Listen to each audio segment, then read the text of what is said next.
வணக்கம். இந்த வீடியோவில் நாம் பார்க்கக்கூடிய ப்ராப்ளம் என்ன அப்படின்னா Ex3.12. ஸோ அதில் ஃபுல்லாகவே ஒவ்வொரு ப்ராப்ளமும் ஒவ்வொரு மெத்தடில் இருக்கும் அப்படின்னு நம்ம ஆல்ரெடி சொல்லியிருக்கோம். ஸோ இந்த ப்ராப்ளமும் அந்த வரிசையில் ஒரு டிஃப்ரெண்ட்டான ப்ராப்ளம். இப்போ நாம் பார்க்குறது வந்து ஒரு எக்ஸாம்பிள் தான். ஆக்சுவலாக இது டைம் டேக்கன் அந்த கான்செப்டை பற்றி நம்ம இப்போ பேச போகிறோம். ஸோ இது வந்து ஒரு ரொம்ப முக்கியமான ஒரு டாபிக் தான். ஆப்டிடியூடில் இதை நிறையா பேசியிருப்பாங்க. ஸோ இது உங்களுக்கு கண்டிப்பாக யூஸ்ஃபுல்லாக இருக்கும். ஜஸ்ட்டு இதில் இருக்கக்கூடிய கான்செப்டை ரியல் லைஃப்பாக நம்ம அப்ளை பண்ணி பார்க்கலாம். ஓகே, சரி வாங்க வீடியோக்குள்ளே போகலாம்.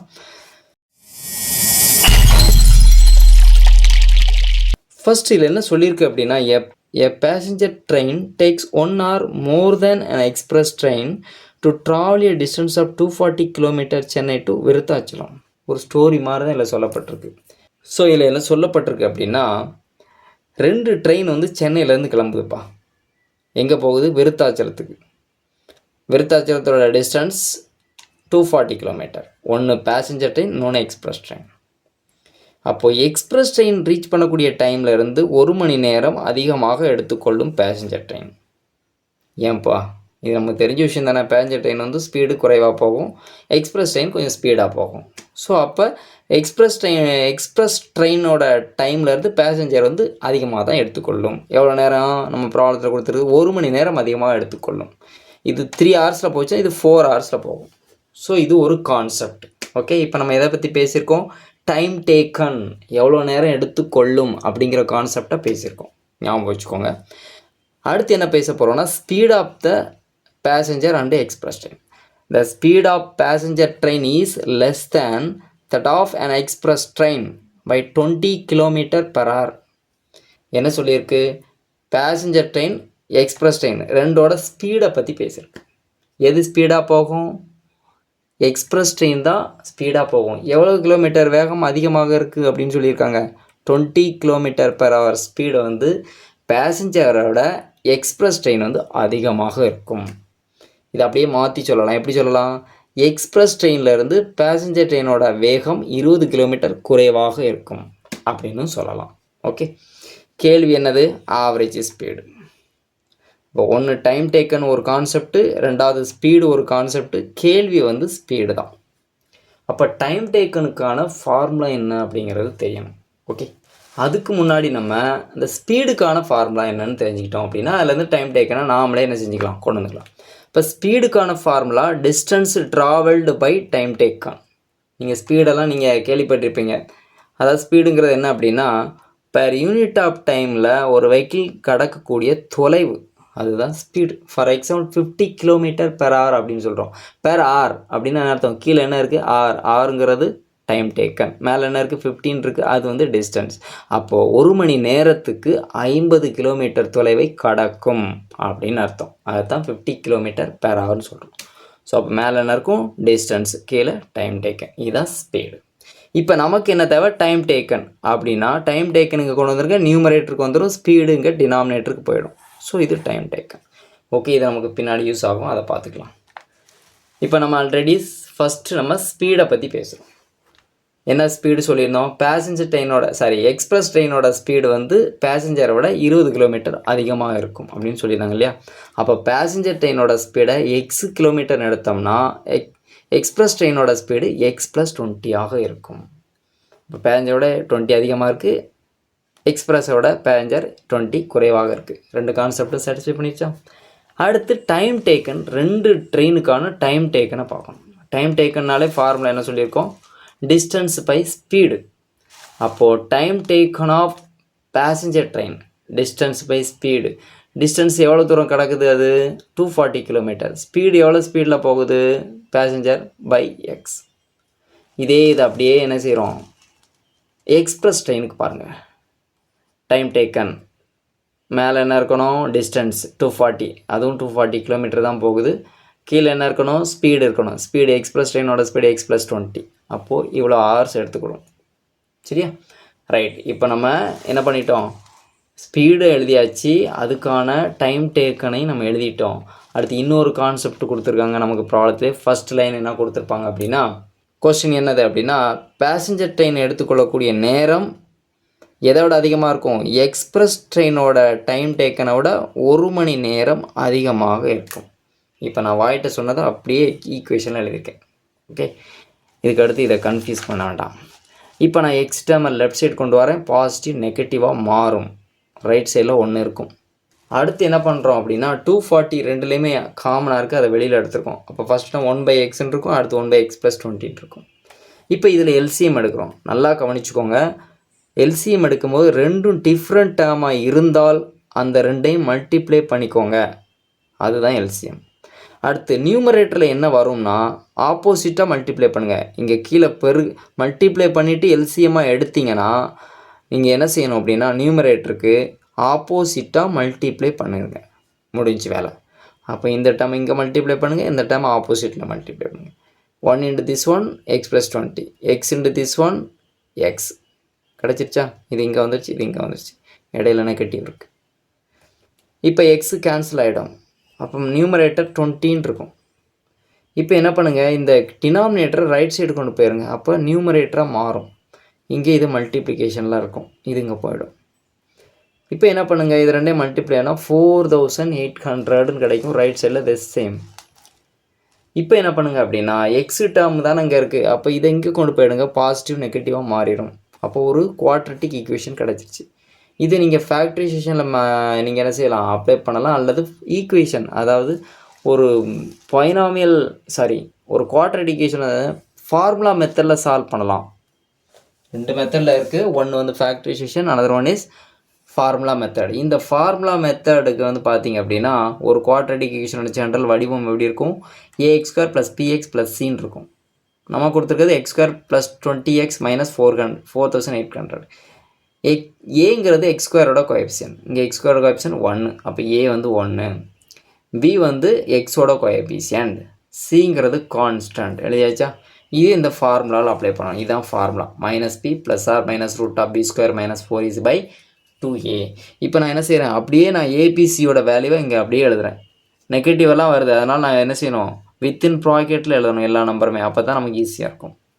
அப்போ இங்கே என்ன வருது, 20 வருது. 20 ஸ்கொயர் பண்ணால் 400ன்னு கிடைக்கும். இது எல்லாமே மல்டிப்ளை பண்ணால் என்ன வரும், 19200 அப்படின்னு கிடைக்கும். டினாமினேட்டர் 2ன்னு கிடச்சிரும். இப்போ பாருங்கள், இது ரெண்டையும் ஆட் பண்ணால் என்ன வரும், 19600 வருது. இப்போ இதுக்கு ஸ்கொயர் ரூட் கண்டுபிடிக்கிறது எப்படி கண்டுபிடிக்கிறது? இது ஒரு லார்ஜஸ்ட் டேர்ம் எப்படி பண்ணுறது? ரொம்ப சிம்பிளாக ஒரு ஐடியா கொடுக்குறேன். இது ஒரு 5 டிஜிட் நம்பர். அப்போ ஃபஸ்ட்டு 3 டிஜிட் எடுங்க. அந்த 3 டிஜிட்டுக்கான ஸ்கொயர் டேர்ம் என்னன்னு கண்டுபிடிங்க. எப்படி கண்டுபிடிக்கிறது? ஒரே டேர்மை 2 டைம் மல்டிப்ளை பண்ணும்போது 196 கிடைக்கணும். அப்போ அது எந்த டேர்மாக இருக்கும்? அப்போ 3 டிஜிட்டாக இருந்தால் நாம் எடுக்கக்கூடிய 2 டிஜிட் நம்பரை தான் நம்ம எடுக்கணும். அப்போ 10லேருந்து எடுக்கலாம். 10 10s are 100 வரல. இல்லை அடுத்த டேர்ம் 11 11s are 121 வரல. 12 12s are 144 வரல. 13 13s are 169 வரல. 14 14s are 196 வந்துருச்சு. அப்போது 196க்கான ஸ்கொயர் வேல்யூ 14. அப்போ 14 × 14 அப்படின்னு எழுதிக்கோங்க இந்த ப்ராப்ளத்துக்கு. ஆனால் வெவ்வேறு ப்ராப்ளத்துக்கு டிஃப்ரெண்ட்டாக வரும். ஓகே, அடுத்து 2 0 இருக்குது. அப்போ இங்கே ஒரு 0 அப்ளை பண்ணிடுங்க, இங்கே ஒரு 0 அப்ளை. இப்போ 140 × 140. ஸோ இது வந்து இந்த ப்ராப்ளத்துக்கு மட்டும்தான். சில ப்ராப்ளத்துக்கு வேல்யூ மாறி வரும்போது அது எப்படி அப்படிங்கிறத நான் அந்த ப்ராப்ளத்தில் எக்ஸ்பிளைன் பண்ணுறேன். ஓகே, அப்போ 140 × 140/2 அப்படின்னு கிடைக்கும் இல்லையா? இப்போ ஒரே டேர்ம் ஸ்கொயர் ரூட்டுக்குள்ள 2 இருந்தால் அதை எப்படி எழுதுவோம்? ஸ்கொயருன்னு எழுதுவோம். அப்படி தானே? 140 ஸ்கொயர்னு எழுதுவோம். அப்போ அந்த ஸ்கொயரும் இந்த ரூட்டும் கேன்சல் ஆகிட்டு நமக்கு என்ன கிடைக்கும்? 140ன்னு கிடைக்கும். சரியா? இதுதான் அதுக்கான ரூல். இப்போ அடுத்து என்ன பண்ணுறோம் அப்படின்னா இதில் ப்ளஸ் ஆர் மைனஸ் இருக்கு இல்லையா? அப்போ 2ஆக பிரிக்கலாம். -20 + 140/2 அப்படின்னு ஒரு டேர்மையும் -20 - 140/2 அப்படின்னு இன்னொரு டேர்மையும் பிரிக்கிறோம். பிரிச்சுட்டு இதை ஆட் பண்ணுறோம். இங்கே 120/2ன்னு வருது, இங்கே -160/2ன்னு வருது. கேன்சல் பண்ண எக்ஸோட வேல்யூ 60, இங்கே எக்ஸோட -80. இப்போ எக்ஸோட வேல்யூ -80 இருக்குது வாய்ப்பு இல்லை. ஏன்னா எக்ஸுங்கிறத நம்ம என்ன எடுத்தோம்? பேசஞ்சர் ட்ரெயின், எக்ஸ்பிரஸ் ட்ரெயினோட ஸ்பீடு அப்படின்னு சொன்னோம். ஸ்பீடுங்கிறது நெகட்டிவில் இருக்குமாப்பா? இருக்காது, பாசிட்டிவாக தான் இருக்கும். அப்போ பாசிட்டிவ் வேல்யூ தான் நீங்கள் சூஸ் பண்ணணும். அப்போ எக்ஸுன்னு எதோட ஸ்பீடு எடுத்தோம்? பேசஞ்சர் ட்ரெயினோட ஸ்பீடு. அப்போது பேசஞ்சர் ட்ரெயினோட ஸ்பீடு வந்து இப்போ எவ்வளவு? 60 km/h. அப்போ எக்ஸ் ப்ளஸ் ட்ரெயினோட ஸ்பீடு எவ்வளவு எக்ஸ் ப்ளஸ் 20, எக்ஸோட வேல்யூ 60, அப்போ 80 km/h. இதுதான் நாம் இந்த ப்ராப்ளத்தை கண்டுபிடிக்கக்கூடிய ஃபேக்டர். என்ன கேட்டிருந்தாங்க average speed of passenger and express train. So இப்படி தான் வந்து ஒரு டைம் டேக்கன் ப்ராப்ளத்தை ஹேண்டில் பண்ணணும், ரைட்? இதே ஃபார்மெட்டில் இன்னொரு ப்ராப்ளம் இருக்குது. இதுதான் Ex3.12. A bus covers a distance of 90 km at a uniform speed. இப்போ ஒரு பஸ் வந்து 90 km ஒரு யூனிஃபார்ம் ஸ்பீடில் போகுது. எவ்வளோ ஸ்பீடுன்னு தெரியாது. அப்போ அதை நம்ம எக்ஸ்ன்னு எடுத்துக்கணும்னு வச்சுக்கோங்களேன் ப்ராப்ளத்தில். Had a speed been 15 km/h more, it would have taken 30 minutes less for the journey. கொஞ்சம் குழப்புற மாதிரியே கொடுத்துருக்காங்க. அதை நான் எப்படி பிரிக்கணும்னு மட்டும் சொல்கிறேன். ஸ்பீடு வந்து 15 km இன்க்ரீஸ் ஆகுது. இப்போ நார்மலாக ஒரு ஸ்பீடில் போகுது, எக்ஸ் கிலோமீட்டர் ஸ்பீடில் 90 km என்ன செய்யுது கிடக்குது. இப்போ திடீர்னு என்ன செய்கிறாங்க, அந்த எக்ஸ் கிலோமீட்டர்லேருந்து 15 km இன்க்ரீஸ் பண்ணுறாங்க. அப்போ இதனை இப்போ அந்த பஸ்ஸோட ஸ்பீடு எவ்வளவு எக்ஸ் ப்ளஸ் 15. அப்போ எக்ஸ் ப்ளஸ் 15 km/h ஒரு பஸ்ஸு இப்போ போயிட்டு இருக்கும்போது ஆக்சுவலாக ஒரிஜினலாக அது கிடக்கக்கூடிய நேரத்தில் இருந்து இப்போ எவ்வளோ நேரம் குறைவான நேரத்தில் கிடக்குது 30 minutes. இப்போ நார்மல் ஸ்பீடில் போகும்போது அது ஒரு 2 hours போகுது அப்படின்னா 15 km இன்க்ரீஸ் பண்ணதுக்கப்புறமா எவ்வளோ நேரம் குறையும், அரை மணி நேரம் குறையுது. புரியுது இல்லையா? ஸோ இது கான்செப்ட். கேள்வி என்ன அப்படின்னா அதனுடைய ஒரிஜினல் ஸ்பீடு எவ்வளவு, ரைட்? அதே தான், ஏன்னா டைம் டேக்கன் தான் இங்கேயும் பேசியிருக்கோம். அப்போ ஸ்பீடுக்கான formula distance travelled by bus time taken. அடுத்து டைம் டேக்கன் இஸ் ஈக்குவல் இது இங்கே போயிடும், இது இங்கே வந்துடும். ஸோ இது நம்ம லாஸ்ட் ப்ராப்ளத்தில் பார்த்த அதே விஷயந்தான். இப்போ பஸ்ஸோட ஒரிஜினல் ஸ்பீடு வந்து எக்ஸ் கிலோமீட்டர் ஸ்பீடுன்னு எடுக்கிறோம். இப்போ அடுத்து என்ன பண்ணுறோம், 15 km/h இன்க்ரீஸ் பண்ணுறோம். அப்போ ஒரிஜினல் ஸ்பீட்லேருந்து 15 km இன்க்ரீஸ் பண்ணியிருக்கோம். அப்போ எக்ஸ் ப்ளஸ் 15. அப்போ ஒரிஜினலாக அதோட டைம் டேக்கன் எவ்வளவு, டைம் டேக்கனுங்கிறது என்னது ஃபார்முலா டிஸ்டன்ஸ் பை ஸ்பீடு. அப்போ ஒரிஜினலாக அதோட ஸ்பீடு வந்து எக்ஸ் கிலோமீட்டர், எவ்வளோ தொலைவை கிடக்குது 90 km. அப்படி தானே ஃபார்முலா டிஸ்டன்ஸ் பை ஸ்பீடு. இப்போ 15 km ஸ்பீடு வந்து இன்க்ரீஸ் பண்ணியிருக்கோம். இப்போ டைம் டேக்கன் எவ்வளவு, time taken is equal to இப்போ 15 km இன்க்ரீஸ் பண்ணதுக்கு அப்புறமா ஸ்பீடு எவ்வளவு எக்ஸ் ப்ளஸ் 15. எவ்வளோ தொலைவை கிடக்கிறோம் 90 km. Distance by time, distance by speed. இப்போ ரெண்டு கம்பேரிசன் இருக்கா. இது ஒரிஜினல் டைம் டேக்கன். இப்போ 15 இன்க்ரீஸ் பண்ணதுக்கு அப்புறமா பஸ்ஸோட டைம் டேக்கன். புரியுது இல்லையா? என்ன அப்படின்னா அடுத்த கண்டிஷன் என்ன கொடுத்துருக்காங்க, after increasing the speed of 15 km/h. இப்போ வந்து 15 km ஸ்பீடை வந்து இன்க்ரீஸ் பண்ணதுக்கு அப்புறமா எடுத்துக்கொள்ளக்கூடிய நேரம் இஸ் ஈக்குவல் டு ஒரிஜினலாக அது போகக்கூடிய டைம் டேக்கனில் இருந்து அரை மணி நேரம் குறைவு. அப்போது original time taken minus 1/2 is equal to increasing the time taken. சரியா? இப்போ என்ன பண்ணுறோம் அப்படின்னா ஈக்குவேஷனில் லெஃப்ட் சைடு கொண்டு வரோம், கான்ஸ்டண்ட்டாக அப்படியே வச்சுக்கிட்டோம். இப்போ அங்கே லாஸ்ட் ப்ராப்ளத்தில் சொன்ன அதே கதை தான் இங்கே. என்ன செய்யணும், டிஃப்ரெண்ட் டேர்ம் டினாமினேட்டரில் இருந்தால் எல்சிஎம் மல்டிப்ளை பண்ணிடுங்க, ஆப்போசிட் டேர்மை மல்டிப்ளை பண்ணிக்கோங்க நியூமரேட்டரில். டினாமினேட்டரில் எல்சிஎம்ங்கிறது டிஃப்ரெண்ட் டேர்ம் அப்படின்னா ரெண்டையும் மல்டிப்ளை பண்ணி எடுத்துக்கோங்க, அதான் எல்சிஎம். நியூமரேட்டருக்கு என்ன பண்ணணும், கீழே மல்டிப்ளை பண்ணும்போது ஆப்போசிட்டாக நியூமரேட்டரை மல்டிப்ளை பண்ணணும். அப்போது எக்ஸ் ப்ளஸ் 15 இங்கே வரும், எக்ஸ் இங்கே போயிடும். வந்துருச்சா? சிம்பிளிஃபை பண்ணுங்கள். இப்போ இங்கே என்ன பண்ணணும், இந்த 2 இங்கே கொண்டு வந்துடலாம், இந்த டினாமினேட்டரை ரைட் சைடு கொண்டு போயிடலாம். இப்போ இதை சிம்பிளிஃபை பண்ணுங்கள், 2 உள்ள மல்டிப்ளை பண்ணுங்கள், 1 மல்டிப்ளை பண்ணால் அதே தான் கிடைக்க போகுது இல்லையா?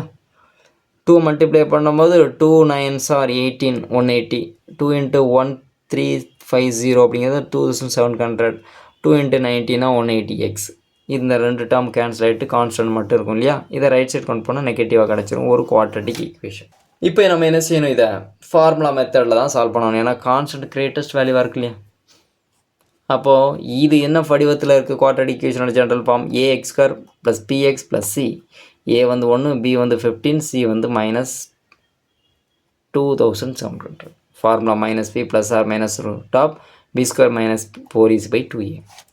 bக்கான வேல்யூ 15, √of bக்கான value 15², 4, A value 1, C value -2700. எல்லாமே வித்தின் ப்ராக்கெட்டில் எழுதுங்க, ஏன்னா நெகட்டிவில் இருக்குது. இப்போ இந்த மைனஸையும் பெருக்கிக்கோங்க, மைனஸ் மைனஸ் ப்ளஸ் 4ஐயும் இதையும் பெருக்குனீங்க அப்படின்னா 10,800 கிடைக்கும். ஓகேவா? 15 சார் 225. இப்போ இது ரெண்டும் ஆட் பண்ணிங்க அப்படின்னா 11,025 அப்படின்னு கிடைக்கும். ஜென்ரலாக இதுக்கான மெத்தட், ஷார்ட்கட் மெத்தட் என்னன்னு கூட ஒரு வீடியோ நம்ம கொடுக்கலாம். ஓகே, இப்போ இதை நீங்கள் பார்த்துக்கோங்க. இப்போ அப்போ 11,025 அப்படிங்கிற டேர்ம் 105 × 105 எழுதலாம். இதை எப்படி எல்லாம் ரெண்டு சேம் டேர்முங்கிறதால 105 இதை ஹோல் ஸ்கொயர் எழுதலாம். அப்போ அந்த ஸ்கொயரும் ரூட்டும் கேன்சல் ஆகிட்டு நமக்கு 105 அப்படின்னு கிடைக்கும்.